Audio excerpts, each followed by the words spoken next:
Mayong adlaw mga binati o minahal kong matalumnon. Welcome to my channel.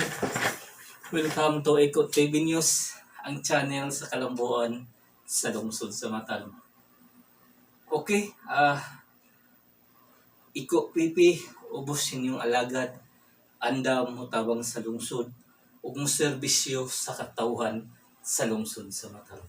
Okay guys, pahibalo sa tanan, ang ato ang karinderya gi-transfer na ngadto sa likod sa katong i-construct na siya sa daplin sa suba nga adto ka mo agis baboyan guys adto pa dong tuang adto kay ako nga taga Matalom guys ganina kaon ko naglibog ko kung asa pa dong mao nga mag-video pa tangad do kay aron mahibaw-an jud kung unsa na kanindot ang ato ang karinderya nga daplin sa suba.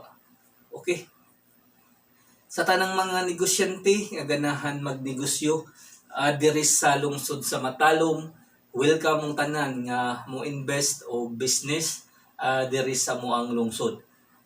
Bisag mga groceryhan guys, mga bugasan, mga utanon, mga isda nga ibagsak diri sa lungsod sa Matalom.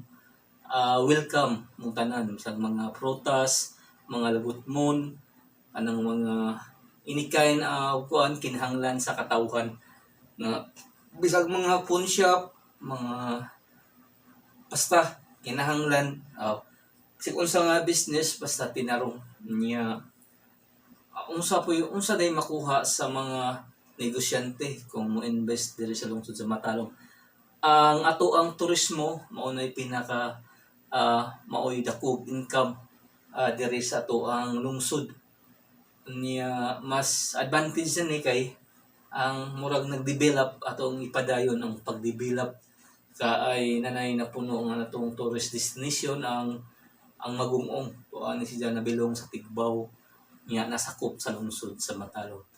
Unya do na naputay Pantalan ongoing magampo lang ta nga mas mukuan na naman po hinatag ni Congressman para sunudan nga trabaho guys kato nang ibugsok bitaw ang haligi para nanay mo dunggok puhon nga gikan sa Cebu or Bohol vice versa Matalom to Cebu dayon Matalom to Bohol.